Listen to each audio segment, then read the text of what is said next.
this versus that, dupe versus dupe. Who you got in the fight? I got some great ones for you. Some a little cheaper, some a little bit more expensive, but each one of these holds up to their niche counterpart and bangs. Hits with that 1-2.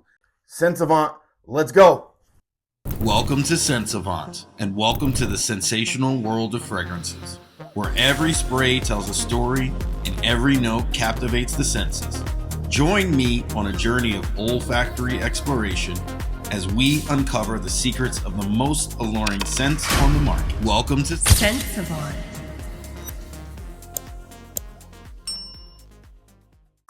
Okay, first up for our dupes that don't suck, we have Camaro Homme Intense.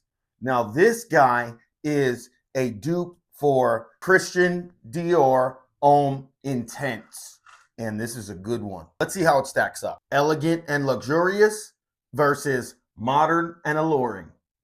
Let's go. All right, 30-second breakdown of the OG. Christian Dior Homme Intense.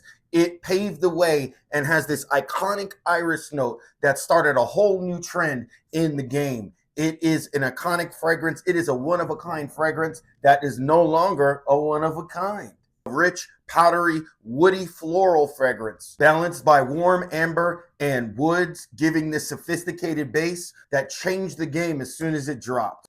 Now for the contender that comes in swinging, Camaro Homme Intense. Where Dior Homme is elegant and luxurious, Camaro Homme Intense is modern and alluring. This has more versatility than the OG. The opening is smooth and warm, blending modern and spicy notes with a touch of sweetness. This is slightly more noticeably sweet than the OG, and that makes this more versatile. This opens a little bit more fresh. It still has that same spicy note, same woody aspect, that same iris earthy aspect, but a little bit more sweet. The iris is not as dense, and the woody and ambery and vetiver aspect are kicked up a little bit, making this just a little bit more inviting. Wearing Dior Homme Intense feels like putting on a finely tailored suit in a nice candlelit room, giving you quiet confidence and this timeless elegance, this sophisticated, rich, and unforgettable experience. Camaro Homme Intense is like stepping into a modern lounge that has clean lines on the wall and this soft glow of lighting, offering an air of casual refinement, a warm and inviting and approachable experience. And this guy is like $40, $50. I have used that. I love this scent. For me, is one of my staples. I have 4 more other dupes that are like this. This is the cheaper one, and it hits. Man, they did it right. They did it right. I'm not lying. I have the $200 bottle. I have the Boudicca Harmonious. That hits. That's the date night. This can also go date night. This can do it all. And this gives a little bit more of an easy vibe. I'm just chilling. Give some air of refinement, but I'm not trying too hard. And I smell a little bit edible. So how does Camaro Homme Intense stack up to its competition? Well, obviously this is a fragrance that's designed to mimic the DNA of a very popular Dior Homme scent, but does have some key differences. One of those differences is in intensity. A rich, powdery, luxurious feel for Dior Homme, and a smooth, warm, versatile feel for Camaro Homme. The next difference is in the iris character. Dior Homme Intense has a creamy, powdery iris character, while Camaro Homme Intense has a subtle, creamy iris character. Still, both of them very makeup bag, very good. Both of these have different settings for different moods. Dior Homme Intense has an elegant, sophisticated, and timeless mood, so this can be worn in black tie events, going out to dinner, while Camaro Homme Intense has a modern and inviting timeless mood, where this can actually go into more categories: social meetings, days out, dinner, and evenings. When it comes to longevity, both of them are pretty much in the same ballpark. Dior Homme Intense has a moderate to long-lasting longevity, 6 to 8 hours, with the sillage sitting close to the skin after 5 to 6 hours. while the Camaro Homme Intense has a moderate longevity, a little bit on the softer side, a little bit of a sweeter sillage, becoming a skin scent at around 4 hours, giving a total life of 5 to 7 hours. Making it more casual. And that, for me, has found a space in my collection that I do adore. Next up, we have a Fragcom darling, a favorite of everybody's. We have Xerjoff Naxos versus Reglaien Antidote. Opulent and warm versus fresh and inviting. Let's see who wins. Naxos is a rich, honeyed, and aromatic fragrance. Beautiful honeyed tobacco with fresh citruses and warm spices. Creates this luxurious scent that is elegant and confident. The opening has a bright bergamot and lemon, transitioning to a sweet, spicy heart of honey, lavender, and cinnamon. Base is dominated by creamy vanilla, tonka beans, and rich tobacco, delivering a warm and sensual dry down. And in the contenders corner, we have Reglaien Antidote. Man, this is under the radar, hidden gem stuff right here. There's only a few reviews, and they're very recent. People have just been starting to find out about this one. Let's dive in and let's see how this one stacks up against the OG. In this one, you get the same DNA that you get in Naxos, except this one is a little bit more crisp, a little bit more clean, a little bit more modern, and still has that same aromatic edge, blending fresh citruses and herbal notes with warm woods, lavender, and tobacco. Sweet, but not overly sweet. Not as sweet as Naxos, but just right there, making this an invigorating scent that is best and better than Naxos in the way that this is a more of an everyday wear. Clean, and I find it more energizing. I find this has a lavender note that is done to perfection, same as Naxos, except in this, the lavender is kicked up a little bit more, making this a little bit more elegant and a little bit more easygoing. Also, where Naxos, to me, besides that tobacco note, can go unisex, this leans slightly more into the masculine edge because of this lavender note. Wearing Naxos feels like relaxing in an upscale library with a roaring fireplace where the air is filled with a sweet tobacco and a spiced warmth. It feels opulent, comfortable, and sophisticated. While Reglaien Antidote feels like walking through a dewy covered meadow on a crisp morning surrounded by freshness with touches of earthy woods and lavender flowers all the way around, while this sweet hint flies through the air, bright, refreshing, and versatile. Okay, Reglaien Antidote. How does it stack up to the OG? While the OG Naxos is bold, warm, rich, and sweet, the Reglaien version is a little bit fresher, a little bit lighter in its comparison, and more invigorating, more lively. In Naxos, the dominant notes are definitely this sweetness of honey, this almost leaf-like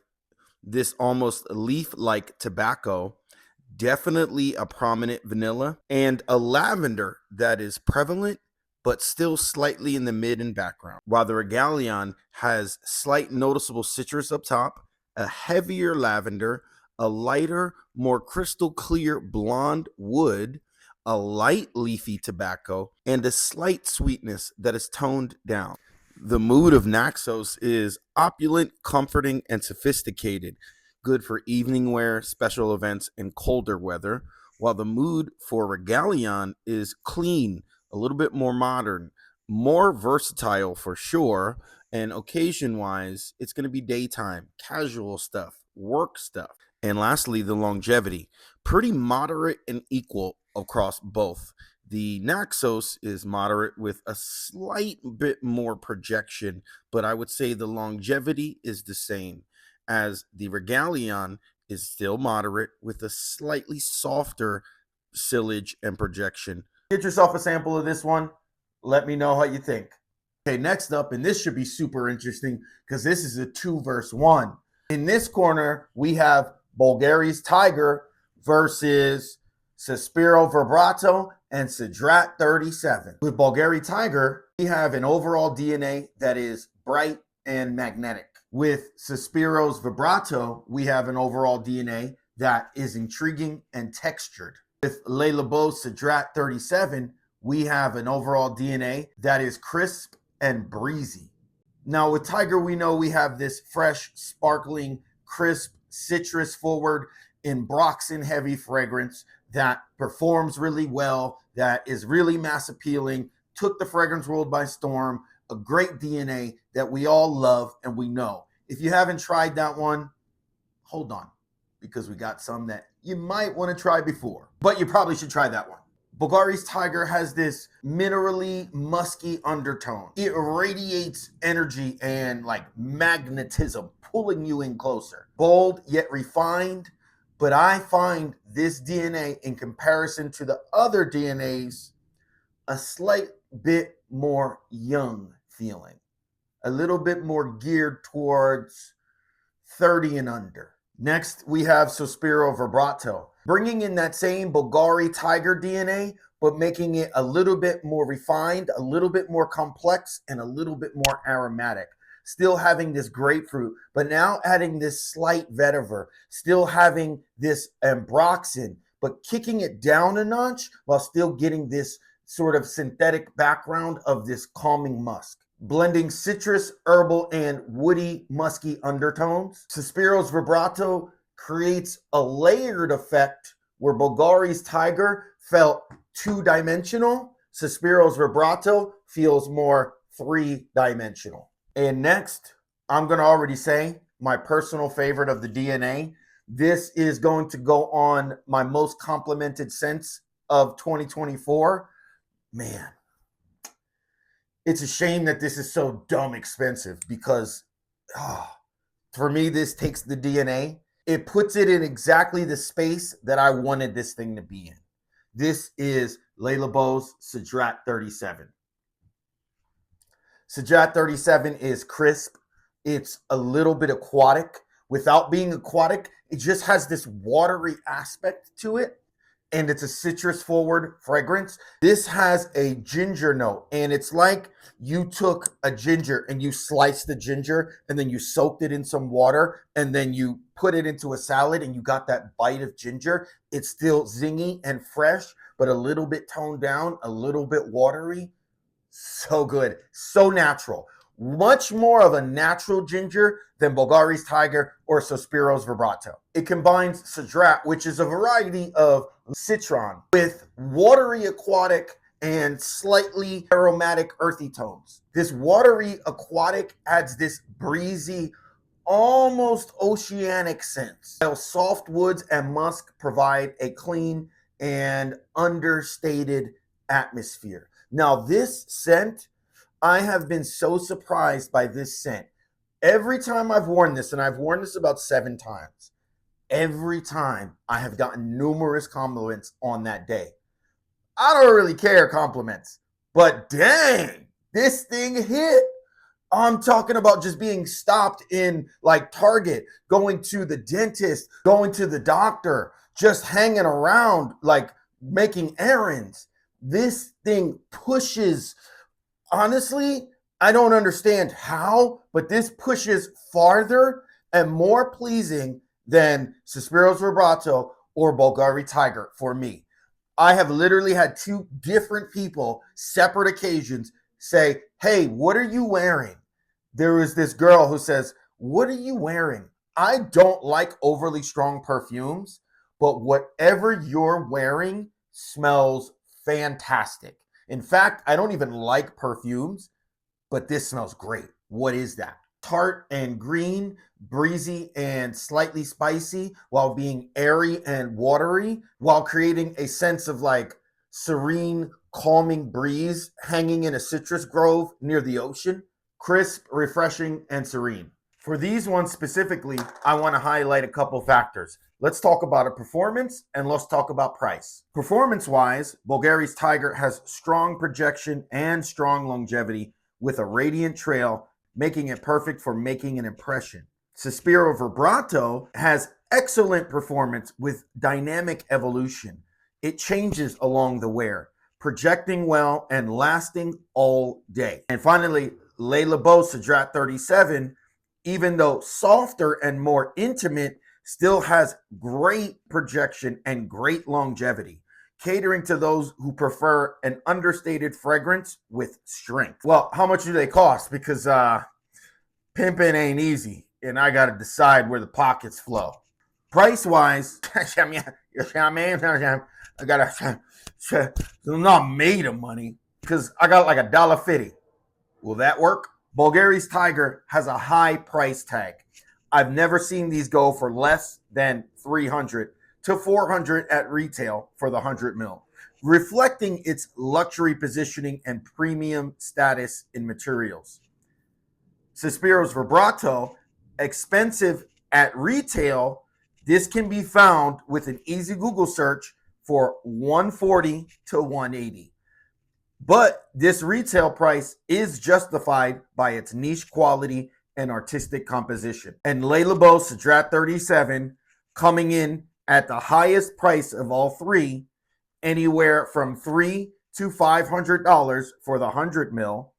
Typical of Labo City exclusives and minimalist aesthetics, still very high quality and exceptional in its category. Final verdict, choose Bvlgari Tiger if you prefer a minimalist, straightforward citrus fragrance that has a mass appeal. Choose Bvlgari Tiger if you value projection and longevity above all. And finally, choose Bvlgari's Tiger if you're looking for a versatile, strictly summer scent with a slightly masculine peel. Choose Suspiro Vibrato if you enjoy niche, complex fragrances with a multi-layered evolution.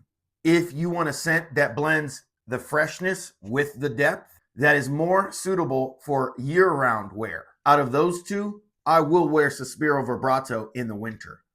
And finally, choose Suspiro Vibrato if you love the Bvlgari Tiger DNA, but you want a fragrance that can also be in leisurely and sophisticated special occasion events wear.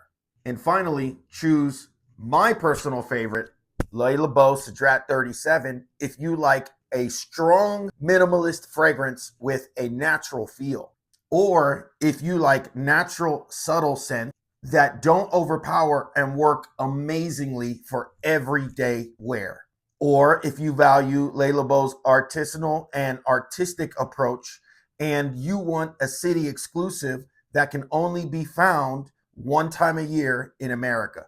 That's right. Labo Cedrat 37 is not sold in America. This is a Berlin city exclusive.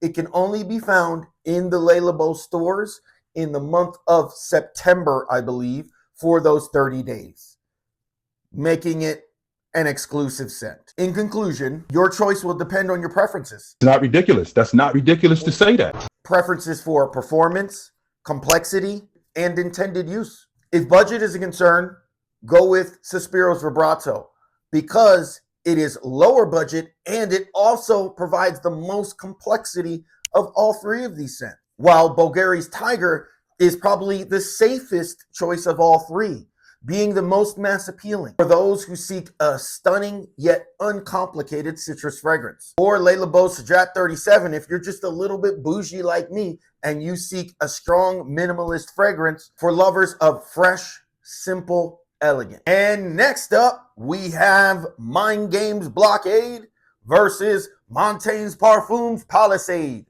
Mind you, I have had all of these fragrances in my collection. I have had Dior Homme Intense, 2 bottles. We've actually used it all up. My wife loves that one.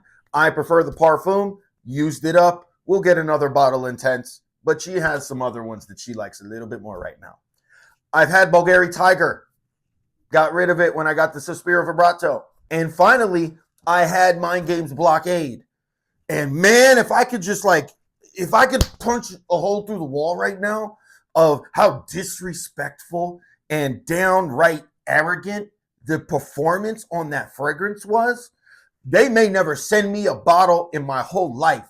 I don't care. You disrespected me by making me spend $300 plus on that fragrance. That was awesome, but gone in 2 hours. Gone in 2 hours. What? But I got you. I'm judging it before we even do the competition. Let's dive into Montagne Parfums Palisade. Okay, let's make this super simple, right? Mind Games Blockade was basically a clone of Aventus, but now with instead of the citruses, we had this added in mango note, and this mango note was one of the best mango notes in the game. Probably the best mango note in the game. So crisp, so freshing. It's like you got the inside meat and the outside peel and the zest of mango all at once. A little bit juicy, very crisp, very refreshing with the backdrop of Aventus. And man, was it good. The best iteration, remix, redo, voiceover of Aventus there has ever been, but straight disrespectful on the performance. I literally sold that fragrance in 2-3 months. I gave it some time. Maybe it was going to oxidize. Nope, it just got weaker. Okay, let me give an unbiased assessment. Mind Games Blockade. Rich, spicy, a little bit birch smoky like Aventus, but not overly smoky at ever whatsoever. Very woodsy, very fresh, very crisp, very clean. Great for everyday use, any situation, the Swiss Army knife of fragrances. But now, and I'm telling you, Montagne Parfums, they really, really hit. So I got a couple of bottles of this. I've already used up 150 ml. This is how much left I have in this other 50 ml. I ordered this right when I got the bottle of Blockade because I just wanted to see. I actually tried the Alexandria fragrances, clone of Blockade 2. And although the scent was there, the performance was the same, abysmal. Maybe 2.5 hours. It was disrespectful. And then I got this in and I sprayed it. And I was like, oh, it's only lasting like 4 hours. Well, this has been sitting now probably about 6 months. But after about a month of this sitting, this went from 4 hours to 8 hours. Yeah! Now I wear this and I'm getting 7 to 10 hours consistently every time. And the DNA is just spot on. I'm sorry, it's hard not to sway to this fragrance because it's the same thing for $50. Okay, let's just get right into it because I'm not playing any games. Let's go. I want this battle to commence. Mind Games Blockade versus Montagne Parfums Palisade. Let's go. Okay, let's highlight performance. Let's highlight price. Mind Games Blockade performance. It says it has superior projection and longevity. Says it's supposed to be an X trait. And you would think this would make this the ideal choice. But no, it's super weak. I can't help but be biased. Palisade comes in and solves that problem, making the same scent 99% similar with an actual average, moderate, and ciliage performance. Catering to those who love the Mind Games Blockade DNA, but want average performance. Final verdict. Choose Mind Games Blockade if you just don't know what you're talking about. No, I'm kidding. I hate you. There are going to be some people out there, some of you guys who love Blockade. And I guarantee, I want to hear one person, because I've really never heard it. I want to hear somebody say, I get good performance out of Blockade. I want to know what your skin routine is. I want to know what vitamins you take, how much water you drink, what's your diet like, because I'm trying to get on that. Because Blockade would have been my jam otherwise. Now, choose Mind Games Blockade if you're drawing the bold, complex, fruity, but not immature statement-making fragrances. And my personal favorite, choose Montagne's Parfums Palisade if you prefer the smooth, elegant, versatile Mind Games Blockade DNA made stronger. Or choose this if you want a Mango Aventus DNA that works across every setting and any day, any season. And then finally, choose this if you want an understated classic profile with a modern twist at a very low price point. That's the winner. That's the winner for me. Let me hear what you guys got to say about that one, because once I got Palisade, again, I ran through a bottle of this already, now a bottle and a half. I believe it is sold out. I haven't checked for about a month, but maybe somebody check, let me know. And if it's not sold out, I'm buying 2 more bottles right now. so I can spray them, let them sit, and I can just have 100 mil of blockade. That'll be all I need for life. Okay, family, hit that like button, hit that subscribe button, hit that notification button, drop a comment in the chats. Tell me what your personal favorite dupe, clone, remix, redo is. And we're coming with videos every Tuesday and Thursday, every smooth 7. Really appreciate you rocking with me. We're going to keep this thing rolling. Let's go. Sensavant, we out. Sensavant.